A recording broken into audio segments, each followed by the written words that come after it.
माँ शारदे को प्रणाम करता हूँ। आप सभी का हार्दिक अभिनंदन करता हूँ।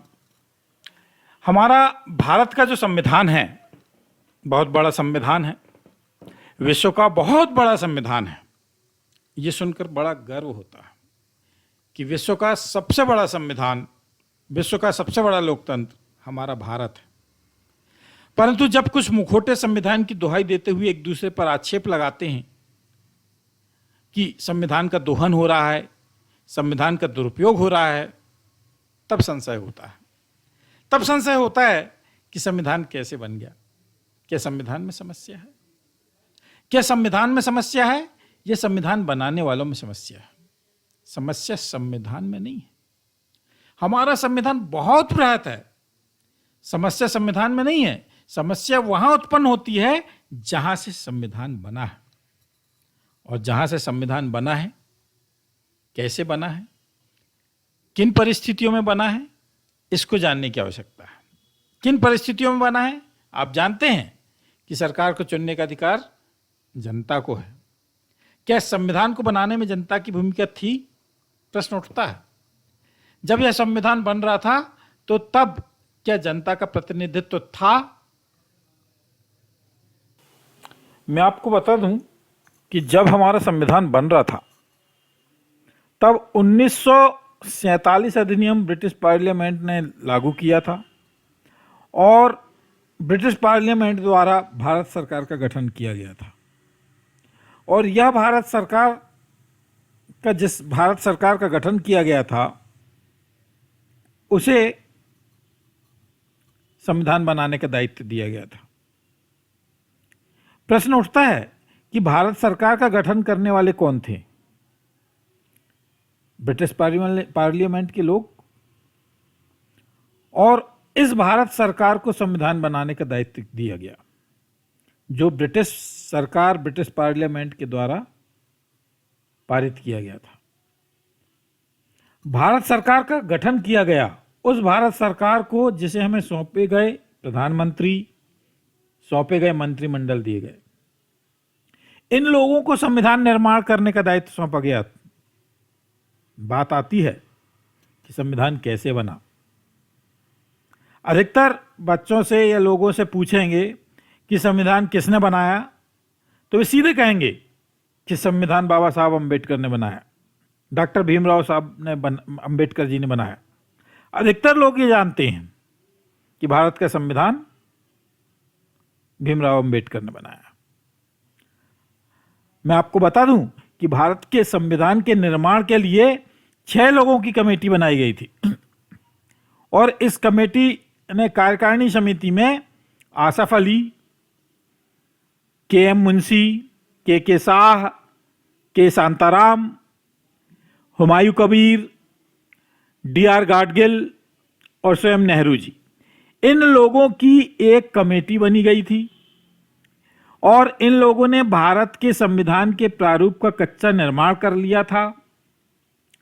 इस निर्माण के समय बहुत बहस हुई, तर्क वितर्क हुए, वाद विवाद हुआ और पूरी बहस होने के बाद फाइनल करने का विचार आया कि इसे पूर्ण रूप दिया जाए। जब इसे पूर्ण रूप देने की बात आई तो नेहरू जी को अपनी योग्यता पर विश्वास नहीं था, ना ही अपने लोगों की योग्यता पर विश्वास था। ये इस संविधान के प्रारूप को एक ब्रिटिश विद्वान सर ईवोर जेनिंग से बनवाना चाहते थे। इनसे प्रारूप बनवाने का विचार इनके मन में आया और इस स्थिति में गांधी जी ने इसका विरोध किया कि जब हमारे पास में डॉक्टर भीमराव अंबेडकर जैसे योग्य विद्वान हैं तो इनको प्रारूप बनाने को क्यों नहीं मौका दिया जाता। तब ऐसी स्थिति में डॉक्टर भीमराव अंबेडकर को इसका फाइनल प्रारूप तैयार करने के लिए इन्हें कहा गया। और बता दूं आपको कि डॉक्टर भीमराव अंबेडकर ने 27 अक्टूबर 1947 को भारत के संविधान का प्रारंभिक प्रारूप रखा, जिसमें 443 अनुच्छेद थे एवं 13 अनुसूचियां थीं।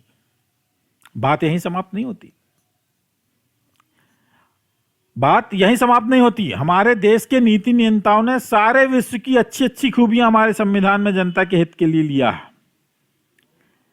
और हमारे संविधान में विश्व के बड़े बड़े देशों में से बड़ी बड़ी चीजें लेकर संविधान को सृजित किया है। ऐसे कौन कौन से देशों से लिया गया है यह तो जानिए। संसद प्रणाली ब्रिटेन से, जिसके हम अधीन थे। मूल अधिकार अमेरिका से, जो भी ब्रिटेन के अधीन था। कनाडा ब्रिटेन के अधीन था। आयरलैंड ब्रिटेन के अधीन था। ऑस्ट्रेलिया, जिससे समवर्ती सूची ली गई, ब्रिटेन के अधीन था। तो ये सब ब्रिटिश के उपनिवेश ही थे और ब्रिटिश के अधीन रह चुके थे। इसका क्या आशय लगाया जाए कि ब्रिटिश उपनिवेश से सम्मिलित संविधान को बनाया गया जो हमें भारत को सौंपा गया। बात यहीं तक सीमित नहीं होती, बात तो वहां तक जाती है कि जहां संविधान की जड़ हो, और संविधान की जड़ किसी भी राष्ट्र के संविधान के निर्माण की बात आती है, किसी भी राष्ट्र के संविधान के निर्माण की बात आती है तो उस राष्ट्र का लीगल सोर्स देखा जाता है, उस राष्ट्र का विधिक स्रोत देखा जाता है कि उसका विधिक स्रोत क्या है। हमारा भारत का वैदिक सनातन सभ्यता प्रतीक है, उसका स्रोत वैदिक साहित्य होना चाहिए। और विश्व का सबसे पुराना संविधान की बात आती है तो वो मनु संहिता है। विश्व का सबसे पुराना संविधान की यदि बात आती है तो वो मनु संहिता है जो हमारे भारत का है। तो हमारा लीगल सोर्स यदि बनता तो वैदिक साहित्य के आधार पर मनु संहिता या भारत का विधिक स्रोत होना था।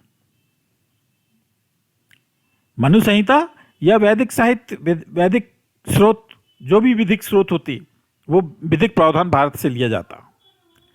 परंतु हमारे संविधान का विधिक स्रोत 1935 अधिनियम, 1947 अधिनियम, यानी हमारा संविधान विधिक स्रोत ब्रिटिश का है। ये बात गले नहीं उतरती। भारत के संविधान में भारत का विधिक स्रोत ही नहीं है। संविधान बनाने वाले जनता के प्रतिनिधि नहीं थे। इस संविधान में 1935 अधिनियम के 250 अनुच्छेद जैसे के तैसे उतार दिए गए थे। बड़ी शर्म की बात है कि जिस भारत के संविधान में भारत का विधिक स्रोत नहीं है। और बता दूं आपको कि 1935 अधिनियम के 250 अनुच्छेद जैसे के तैसे उतार दिए गए। क्यों उतार दिए गए? क्योंकि हमारे नीति नियंता जानते थे कि जिस तरह अंग्रेज शासन कर रहे थे वैसे इनको शासन करना है, जैसे अंग्रेज सरकार चला रहे थे वैसे इनको सरकार चलाना है। संविधान के पहले अध्याय में संघ और राज्य में भारत को राष्ट्र नहीं कहा गया, भारत को संघों का राज्य कहा गया है।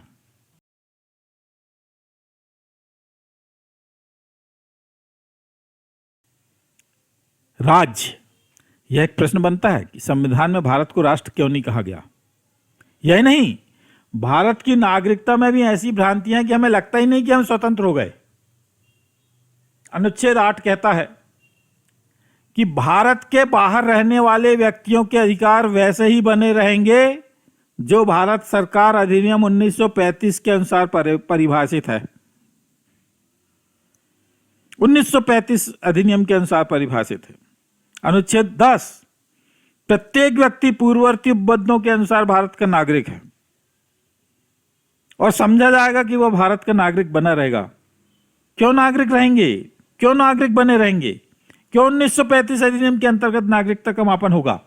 हमारी सनातन वैदिक दृष्टिकोण क्यों नहीं मापी जाती हमारी नागरिकता में? राज्य के नीति निर्देशक तत्व में राज्य कर्तव्यों का पालन करने को कहा गया है। राज्य को कर्तव्यों का पालन करने को कहा गया है। राज्य के नीति निर्देशक तत्व में अनुच्छेद 45 में शिक्षा का अधिकार दिया है और राज्य कर्तव्य का पालन नहीं कर पा रहे थे। डॉक्टर भीमराव अंबेडकर ने कहा था कि यदि राज्य कर्तव्यों का पालन नहीं करें तो जनता ऐसी सरकार न चुने, यानी ऐसी सरकार को उखाड़ फेंकना चाहिए। पर यहां तो चुनना और नहीं चुनना सब एक बराबर है। यहां तो थोपे हुए प्रतिनिधि दिए जाते हैं कि ये इस पार्टी का है और वह उस पार्टी का है, आपको चुनना है। हम थोपे हुए प्रतिनिधियों को कब तक चुनते रहेंगे? लोगों ने इन थोपे हुए प्रतिनिधियों को जानने की कोशिश ही नहीं किया कि आपको पार्टी ने यदि खड़ा किया है तो आपकी 5 साल की गतिविधि क्या है, 5 साल की आपकी योजना क्या है। यहां तो जाति, भाषा, प्रांत के नाम से वोटों का वर्गीकरण करके हमें बांट दिया गया। हमारे यहां मंत्रियों की कोई योग्यता नहीं है। हमारे यहां मंत्रियों की कोई योग्यता नहीं है। मैं अनुच्छेद 45 की बात कर रहा था। हमारे भारत के पहले शिक्षा मंत्री थे मौलाना आजाद। उन्होंने किसी भी विद्यालय में शिक्षा ग्रहण नहीं किए थे। वे भारतीय शिक्षा में मुगलकालीन शिक्षा देखना चाहते थे संभवतः, पर शिक्षा मंत्री थे।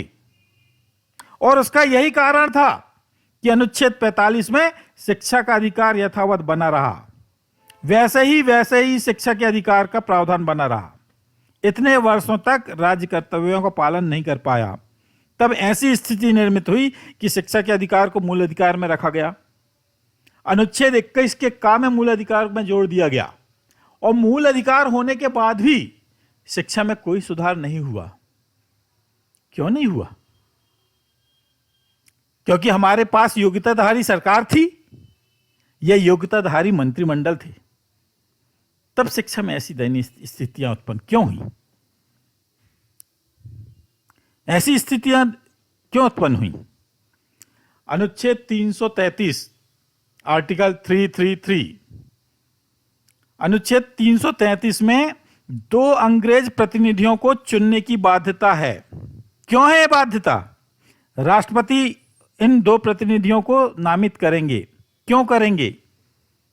क्या इनके बिना संसद नहीं चलेगी? यही नहीं, अनुच्छेद 336 कुछ सेवाओं में अंग्रेजों के लिए विशेष उपबंध, अनुच्छेद 338 अंग्रेजों के फायदे के लिए शैक्षणिक अनुदान के लिए विशेष उपबंध। इसका हम क्या अर्थ लगाएं? शिक्षा मिशनरियों को धर्मांतरण की शिक्षा में भी लोन का प्रावधान है।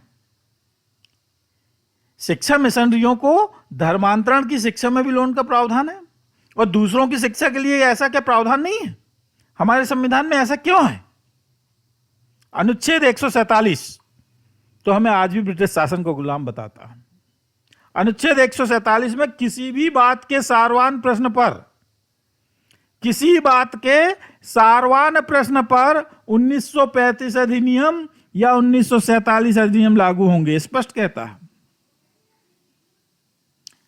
यही बात नहीं समाप्त। कुछ संवैधानिक दायित्व हमें मिले हैं, ऐसा लगता है कि ये हमें मिले नहीं, थोपे गए हैं।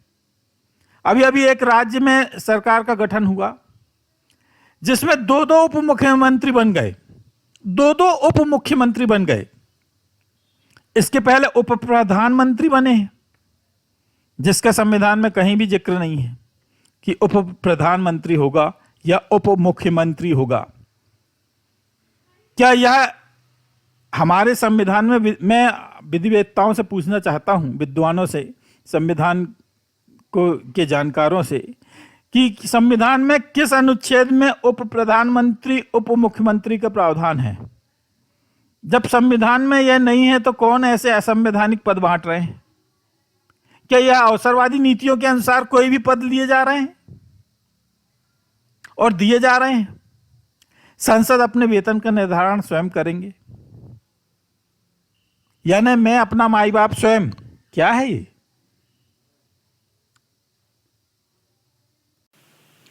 यही बात राष्ट्रपति शब्द के लिए भी है। यह पद संवैधानिक है और इसका अंग्रेजी भाषा में राष्ट्रपति को प्रेसिडेंट ऑफ इंडिया कहा गया। हमारे यहाँ प्रेसिडेंट ऑफ इंडिया को हिंदी में राष्ट्रपति नाम दे दिया गया। भारत माता है तो ये राष्ट्रपति शब्द क्या उचित है? राष्ट्राध्यक्ष को राष्ट्रपति नाम दे दिया गया। ये नहीं राष्ट्रपिता, क्या ये सही है? भारत माता हम कहते हैं तो राष्ट्रपिता भी क्या उचित होगा? राष्ट्रपुत्र हो सकता है। संविधान ऐसे ही नहीं बना। संविधान में बहुत कुछ अच्छा है तो बहुत कुछ भ्रांतियां हैं। इसका कारण संविधान का विधिक स्रोत ब्रिटेन का है। बात जब योग्यता की आती है तो बताना चाहूंगा कि हमारी वैदिक संस्कृति मनु संहिता में राजा की योग्यताओं, मंत्रियों की योग्यताओं का निर्धारण होता था। उनका परीक्षण एक कर चयन करने की प्रणाली थी।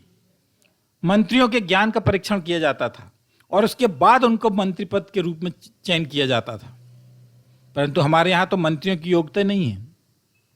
योग्यता का निर्धारण आप एक चपरासी का कर सकते हैं, चपरासी के लिए कर सकते हैं, परंतु मंत्री की कोई योग्यता नहीं है।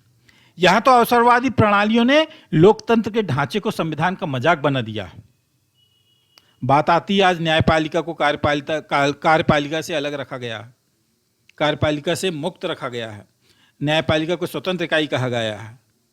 मैं यहाँ पूछना चाहता हूँ, हमारे न्यायपालिका के विद्वान बैठे हैं यहाँ पर, ज़्यादा समय नहीं लूँगा, थोड़ा सा स्वतंत्र न्यायपालिका कहा गया है, परंतु लॉ मिनिस्ट्री और मिनिस्ट्री में जजों के कार्यक्षेत्र, उनके कार्यानुभवों का निर्धारण किया जा रहा है।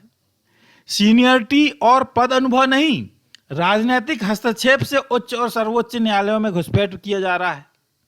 मैं न्यायपालिका से पूछना चाहता हूं, हमारे नीति नियंताओं ने न्यायपालिका को स्वतंत्र इकाई बनाया है, जैसे संविधान में न्यायपालिका को स्वतंत्र इकाई कहा गया है। किस अनुच्छेद के तहत वकीलों की वेशभूषा अभी भी ब्रिटिश शासनकालीन जैसी रखी गई है? अभी भी वकील और जजों की यूनिफॉर्म ब्रिटिश शासनकाल जैसी क्यों है? क्या यही स्वतंत्र न्यायपालिका है जिसने न्यायाधीशों और वकीलों का ड्रेस तक का निर्धारण नहीं कर सकी? अनुसूची 8 में भारतीयों की भाषाओं का वर्णन है। मैं एक बात और बताना चाह रहा हूं, थोड़ा सा संक्षिप्त में।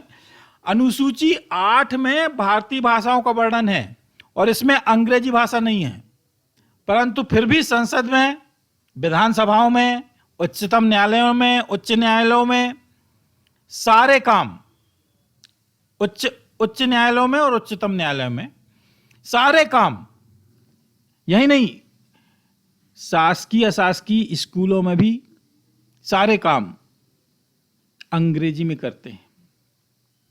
महाविद्यालयों में अंग्रेजी में पाठन हो रहा है। क्यों? क्या यह मजबूरी है कि यह ब्रिटेन की राष्ट्रीय भाषा है, या हम ब्रिटेन के अधीन थे, भारत उसका उपनिवेश है?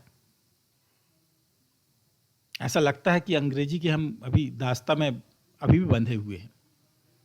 1857 की क्रांति जब हुई थी, 1857 की जो क्रांति हुई थी, उस क्रांति में अंग्रेजों ने पा लिया था कि भारतीयों को एक ना होने दिया जाए, नहीं तो हम शासन नहीं कर पाएंगे। इस कारण से उन्होंने 1858 अधिनियम बनाया। फिर उसके बाद में फिर देखा कि इनकी एकता इन पे स्थापित ना हो। उनने पा लिए थे कि यहाँ पर एक ब्राह्मण वर्ग एक ऐसा वर्ग है जिसको लोग ब्राह्मण देवता के रूप में मानते हैं और उसके कहने पर ही उसका अनुसरण करते हैं। और वो क्रांति में मंगल पांडे की भूमिका को उन्होंने देख लिया था, उन्होंने मंगल पांडे की भूमिका को परख लिया था। इसके लिए उन्होंने भारत में ऐसी कोई दूसरी क्रांति ना हो, भारत के लोगों में एकता स्थापित ना हो, इसलिए उन्होंने लोगों को धर्म, भाषा, प्रांत, क्षेत्र, शिक्षित, अशिक्षित, अमीर, गरीब, दलित, सवर्ण, पूंजीपति, श्रमिक, जमींदार, किसान, छुआछूत, ऊंच नीच में लोगों को बांट दिया था।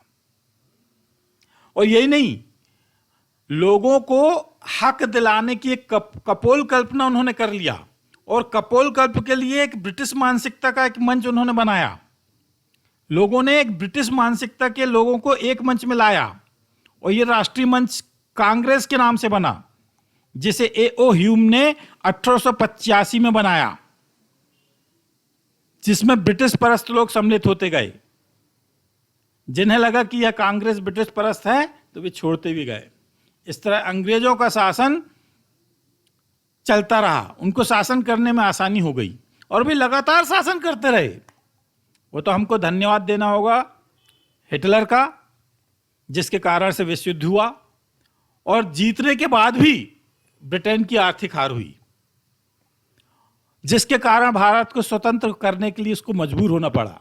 स्पष्ट है, आज इतिहास में देखने को मिलता है कि आजाद हिंद सरकार का गठन कर लिया गया था, सुभाष चंद्र बोस का कद बढ़ गया था, परंतु कुछ ब्रिटिश परस्त लोग नहीं चाहते थे कि उसका कद बढ़ जाए। मजबूरी थी अंग्रेजों की कि उन्हें भारत छोड़ना पड़ा। उनको भारत छोड़ना पड़ा, परंतु अंग्रेजी विचारधारा और उनके अधिनियम के तहत संचालन का जो गुरु मंत्र यहां मिला है, जनता को छलने का दौर निरंतर जारी है। आज मैं उन सभी विधि के जानकारों को एक मंच में आकर संविधान की समस्या और समाधान के साथ जनता के हितों के संरक्षण के लिए आमंत्रित करता हूं और आह्वान करता हूं कि हमारा संविधान ब्रिटिश अधीन व्यवस्था ना होकर के वैदिक सनातन व्यवस्था के साथ बनाया जाए, ताकि भारत पुनः विश्व गुरु बन सके। हार्दिक धन्यवाद। जय हिंद, जय भारत, वंदे मातरम।